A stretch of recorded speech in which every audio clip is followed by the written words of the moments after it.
ସମସ୍ତଙ୍କୁ ନମସ୍କାର ପ୍ରଣାମ ଜୟ ଜଗନ୍ନାଥ ଜୟ ଶ୍ରୀରାମ। ଲାଗୁଛି ଯେ ମାନେ ଯେତିକି ଖୁସି ଲାଗୁଛି ସେତିକି ଭିତରେ ଗର୍ବିତ ଫିଲ୍ କରୁଛି ଯେ ଏମିତି ଗୋଟେ ଅନାଲୋଚିତ ଷ୍ଟୋରି ଥିଲା ଯେଉଁଟା ଆଲୋଚନା ପରିସରକୁ ଆସିନଥିଲା।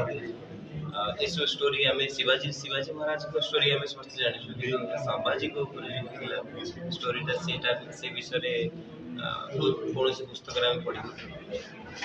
ଏଇ ଯେଉଁ ଅନାଲୋଚିତ ଯେଉଁ ଆଲୋଚନା ପରିସରକୁ ଆସିନଥିବା ଷ୍ଟୋରିଟି ଆମେ ଦେଖିଲୁ। ଆଉ ଏତେ କଷ୍ଟ ଏତେ ନିର୍ଯାତନା ସମ୍ଭାଜୀ ମହାରାଜଙ୍କୁ ମିଳିଥିଲା। ଆଉ ସେ ଆମ ସ୍ୱରାଜ ଗଠନ ପାଇଁ, ଆମ ଦେଶ ପାଇଁ, ଆମ ଜାତି ପାଇଁ, ମାତୃଭୂମି ପାଇଁ, ଆମ ମାଟି ପାଇଁ ନିଜ ଜୀବନ ବଳିଦାନ ଦେଇଥିଲେ। ସେଇଟା ବହୁତ ବଡ଼ କଥା। ଆଉ ସେଥିରୁ ଆମକୁ ସମସ୍ତଙ୍କୁ ଶିକ୍ଷା ମିଳୁଛି ଯେ ହିନ୍ଦୁ ରାଷ୍ଟ୍ର ଆଉ ହିନ୍ଦୁତ୍ୱର କେତେ ଗାଥା ଅଛି। ଆଉ ଆମ ହିନ୍ଦୁମାନଙ୍କ ଭିତରେ ଆମ ଯେଉଁଟାକି ମରାଠାମାନଙ୍କ ଭିତରେ ଯେଉଁ ଉର୍ଜା ଥିଲା ସେଇଟା ଆମ ଭିତରେ ଆସିବା ଦରକାର। ଜୟ ଜଗନ୍ନାଥ।